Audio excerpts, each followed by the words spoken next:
Hope Hicks travelled with Trump to the presidential debate on Tuesday and a campaign rally on Wednesday. Now, Peter Mathews is a professor of political science at Cyprus College. He joins us on Skype from Los Angeles. Now, we've already had the Asian markets reaction to all of this, but we're so close to an election, Peter. There must be an effect. What do you think that will be in the immediate future? In the immediate future, a lot of uncertainty, and about 7% of the voters have told the polls, or the polling people, that they're not decided yet as to who to support, Biden or Trump. That 7% could be affected by this, and maybe even more than that, some of Trump's own supporters, because we don't really know exactly what the severity of the illness is yet. He's been tested positive. We don't know how it could be. I heard your previous guest, and very eminent in medical field, and he said that we won't really know. There's so many variables involved. What shape is the president in? Does he have any pre-existing conditions or not? It'll depend on all that. But I think this cannot help him in any way politically as far as the election goes. But what do you think happens next? Not just about the election, but when it comes to the quarantining of the actual White House. I mean, we were discussing this with Kimberly Halkett, our White House correspondent, and we simply didn't know whether a situation like this may have been gamed out before, given that President Donald Trump has been quite cynical about coronavirus in the past.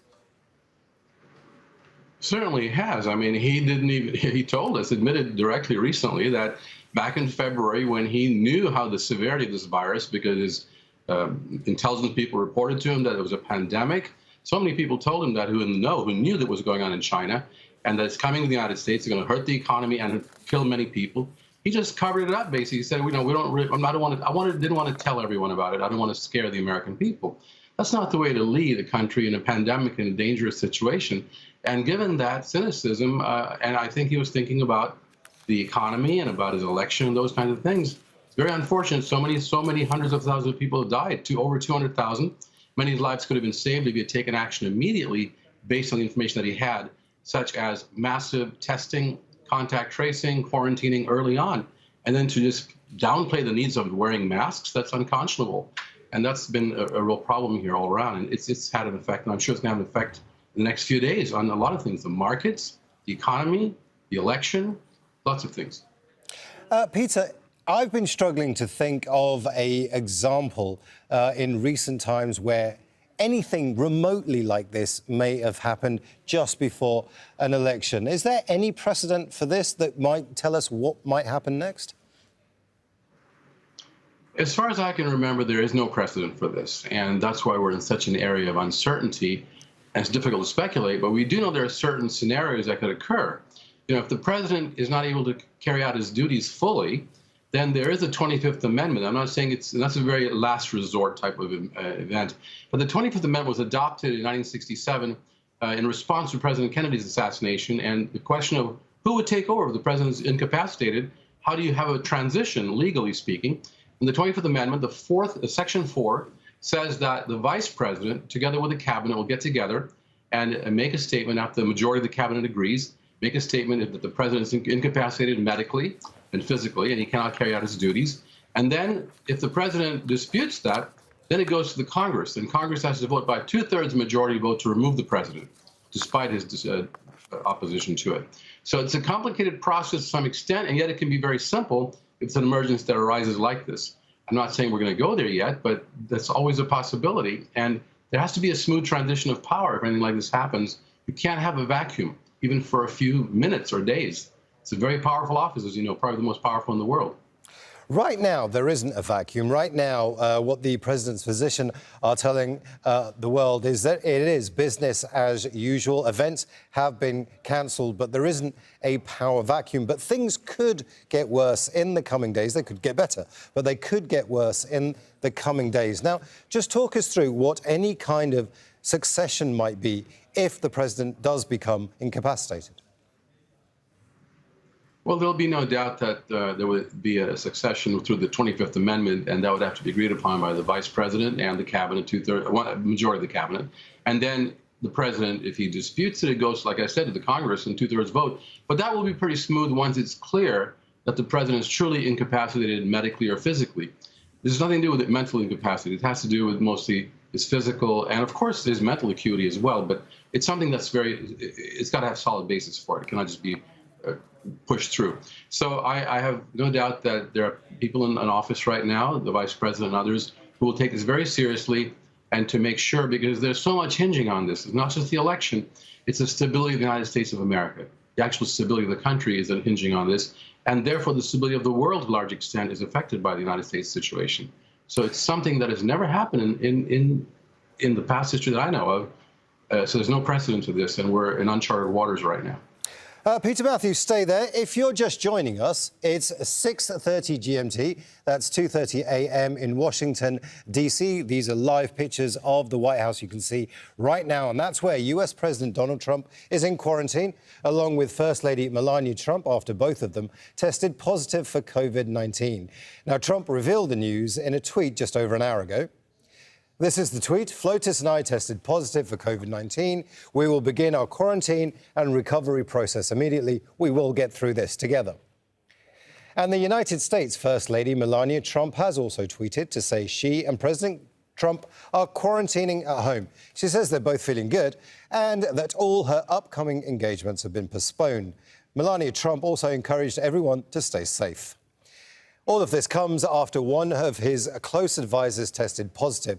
Hope Hicks had travelled with Trump to the presidential debate on Tuesday and a campaign rally on Wednesday. Now, Peter Mathews joins us. He's a professor of political science at Cyprus College. He's on Skype from Los Angeles. We talked a little bit earlier about succession. We've talked about the impact of this.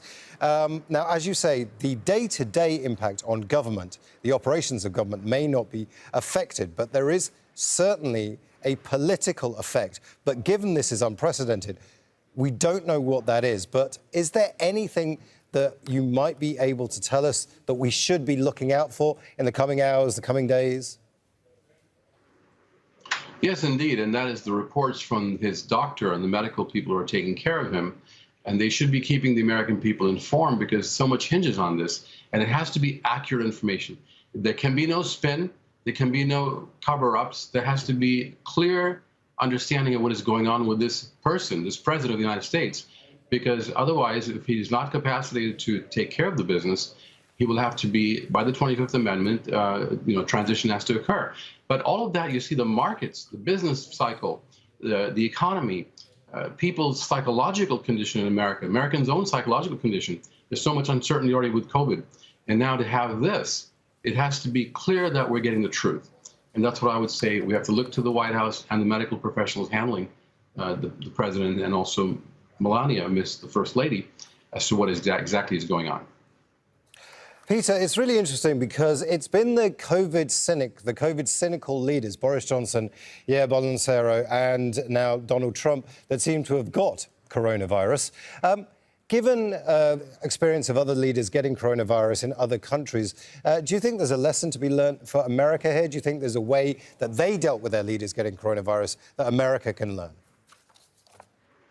Absolutely. I mean, it would be sad that it could take this much for a leader to actually get infected with it before he can come to the realization that this should have been, the caution should have been taken way back in the end of January, beginning of February, when the president knew from Peter Navarro, his economic chief advisor of trade, that something is going on in China with this pandemic. It is real.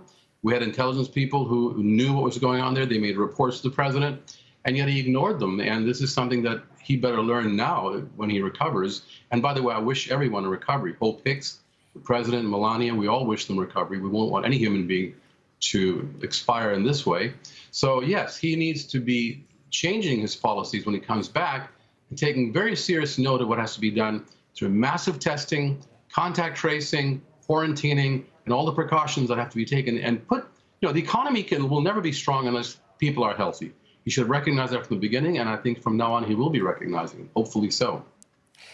Looking into your looking glass, Peter Mathews, say President Donald Trump does recover from all of this. Given what you know about him, given what you know about his personality, do you think there is a lesson to be learned, and do you think he might learn it? You know, that's so difficult for me to say. I think his niece, who is a psychologist, Mary Trump, who wrote a book about him, would know a lot more about it than I would in terms of who is this man really? How will he react in this incredibly precarious situation that he recovers from? Will it affect him in a positive way to enlighten him more, to bring him more to an awareness of the people that have suffered under this, the 200 or more than 200,000 people who have died, the 7 million Americans who have suffered, and some haven't suffered and recovered. But still, he should have that empathy. That hopefully he'll get some of that empathy now about being serious about this and making the American people a priority, making health a priority. That hasn't been the case in the policies, the COVID policies of this administration for the last 6 months, and that's been a real tragedy. So I really can't predict how he will react. I think Mary Trump would be a better expert on that one. And you know, I think the jury's out on it. I'm not sure he'll actually learn from this. I really hope to God that he will learn from this. As a political scientist, let's talk about the election campaign, and let's talk about the other side of that, the Democrats and Joe Biden. If you were the Democrat and Joe Biden right now, what would you be thinking? What would your response be? Well, I would hope as a human way, my response would be we wish him a strong recovery. And that's what I hope Joe Biden feels about it. And I think what he will be thinking politically as well, Joe Biden. What will be his tactics from now on? This president won't be able to campaign for 2 weeks.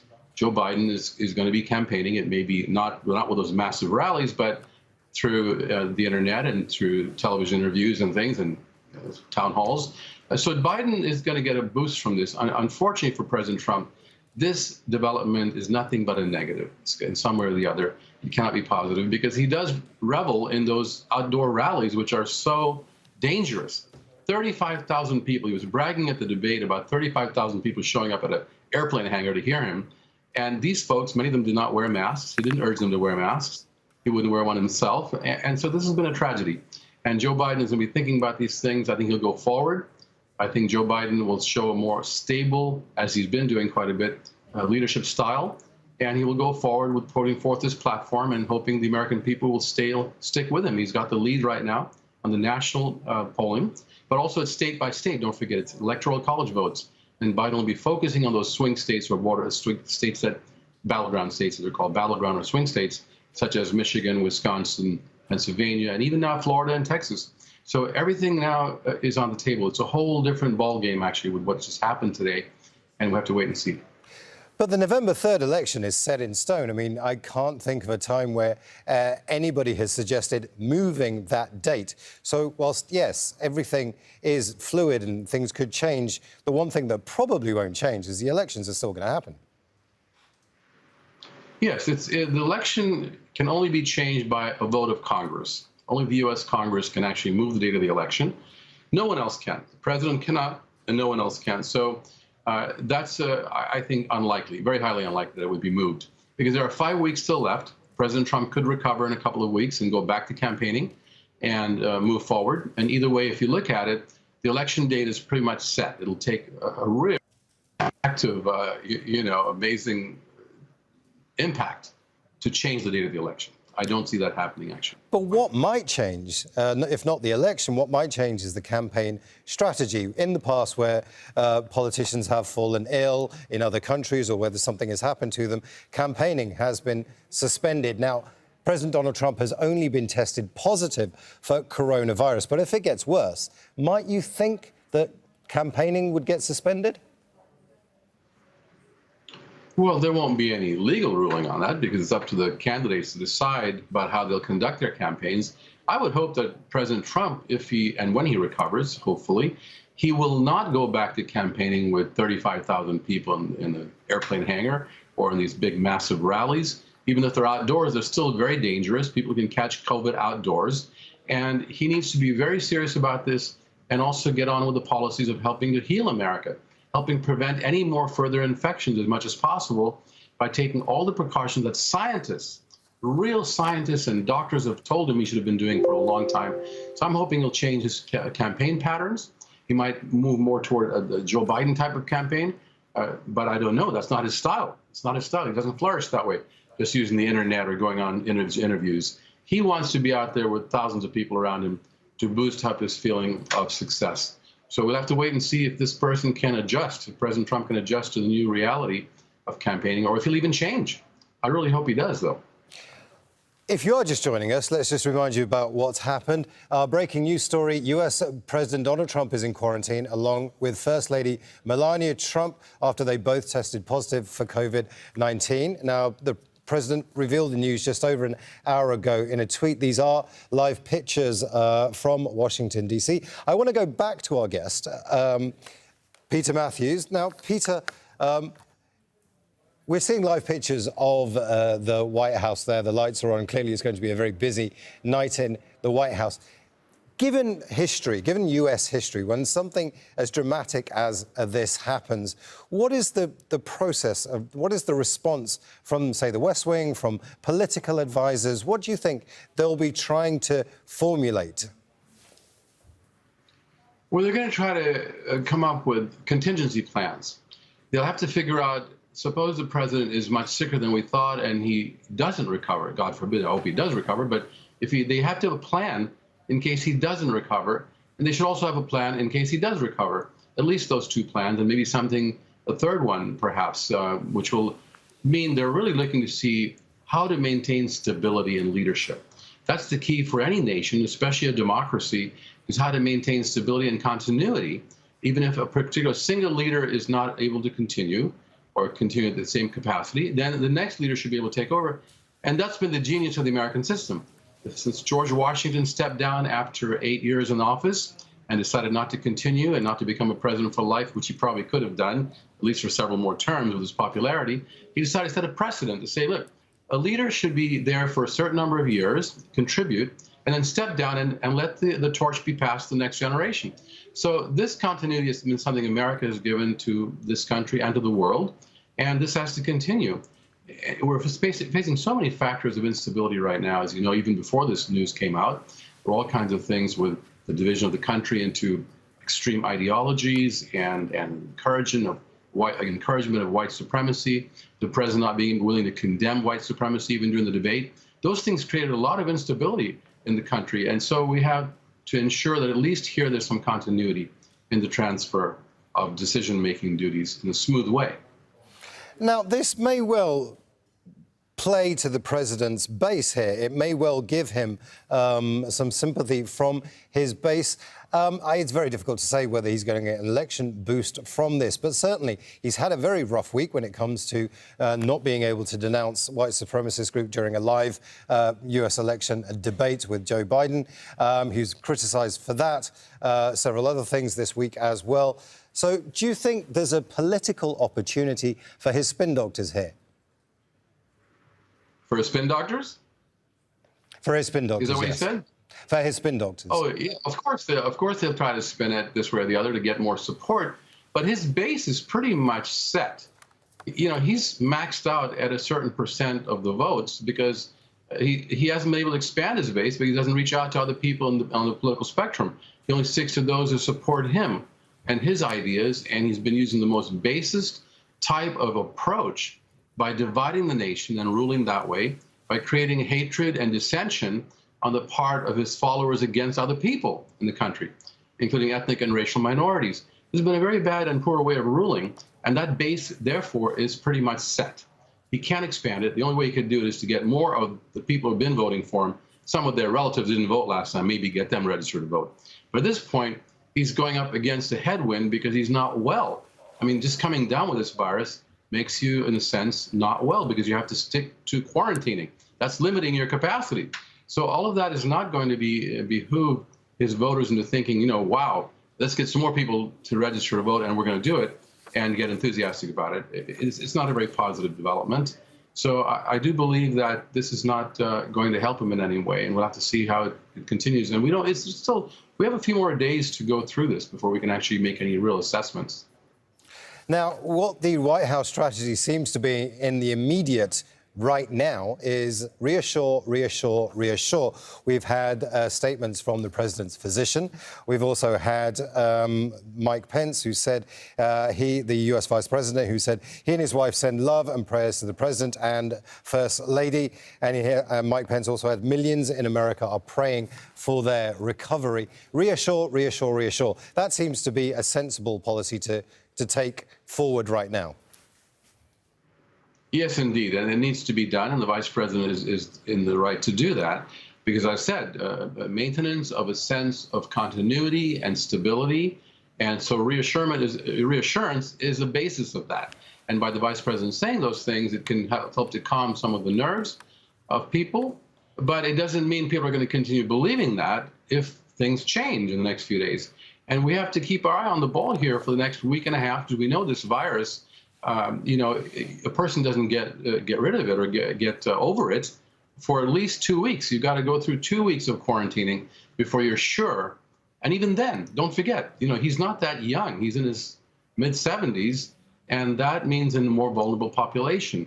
And also there can be permanent damage, unfortunately, when people are infected. We're finding out now even when little children are infected, and they may not even come down with the disease, the symptoms, but the results of the infection, the results can actually have lifelong impact. It can affect people's hearts, the heart muscle. It can affect other things in their body, their organs, that don't show up right away when someone gets infected, regardless of what the infection results are at the moment. It can have delayed effects. So we have to watch out for all of those things as well. That can complicate things. Peter Mathews, just stay with us for a moment. If you're just joining us, it's 6:45 GMT. That's 2:45 a.m. in Washington, D.C. Now, let's remind you of our breaking news story. President Donald Trump is in quarantine along with First Lady Melania Trump after both of them tested positive for COVID-19. The US president revealed the news just over an hour ago in a tweet. This is the tweet. Flotus and I tested positive for COVID-19. We will begin our quarantine and recovery process immediately. We will get through this together. And the United States First Lady Melania Trump has also tweeted to say she and President Trump are quarantining at home. She says they're both feeling good and that all her upcoming engagements have been postponed. Melania Trump has also encouraged everyone to stay safe. It comes after one of his close advisors tested positive. Hope Hicks travelled with Trump to the presidential debate on Tuesday and then a campaign rally on Wednesday. Peter Mathews is back with us. He's a professor of political science at Cyprus College. He's joining us from Skype from Los Angeles. Now, we already talked about the fact that November 3rd, the election, pretty much set in stone no matter what happens. But 2 weeks in quarantine takes Donald Trump to the debate. The second debate didn't fare that well, according to a lot of people, though he says he did in the first debate. If you were his strategist right now, what would you be thinking? I would be thinking the timing is very bad for this to have happened. 2 weeks, we're only 5 weeks away from the election. 2 weeks takes away 2 and only leaves 3 left. They could cut into the next two more debates that he has to take part in. And I would really be concerned about how I can still get the message out. And the message is pretty much out there, that his policies that he wants.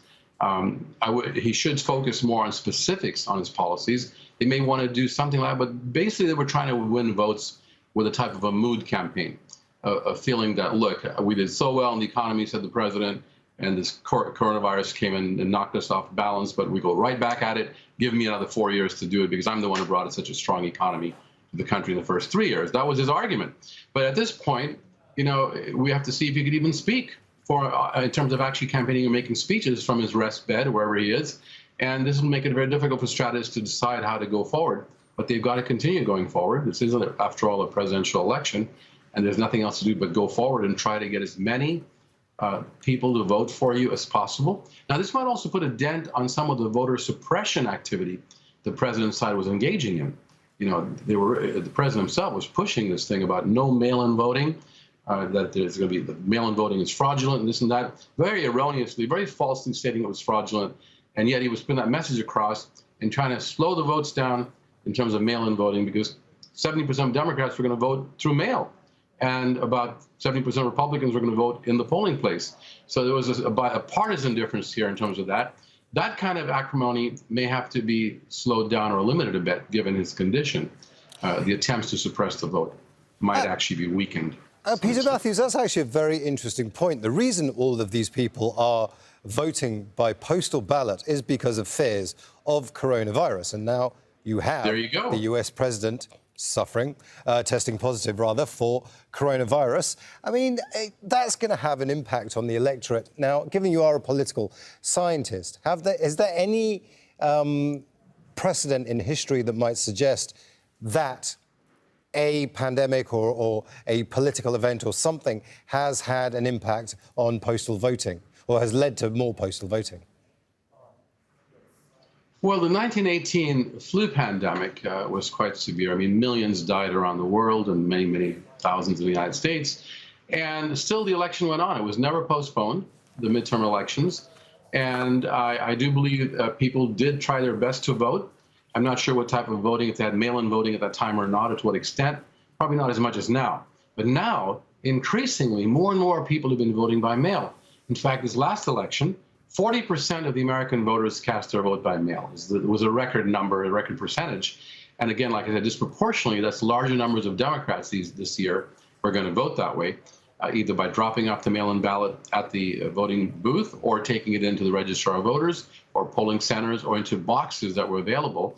And yet, you know, there's some insidious attempts to suppress the mail-in vote. Take, for example, the Texas governor, who recently made a ruling that there will only be one drop-off place to collect the mail-in votes in each county. Only one drop-off, where Texas is a gigantic state, and each county is so large, it'll be tremendously difficult for people to drive dozens of miles to a place to drop off their mail-in ballot.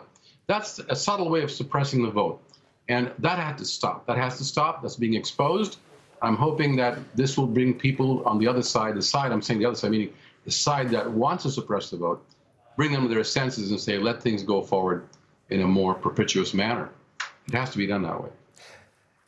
Peter, what we're beginning to see a picture being painted for us is of this being an unprecedented situation that we didn't really plan for. The White House didn't really plan for this. The American public aren't really sure when they begin to wake up what sort of future they are going to have with a president that may be incapacitated, or certainly for the next few days, his health is uncertain. We talked to our White House correspondent, Kimberly Halkett. She was saying that she couldn't remember a time where something like this has happened.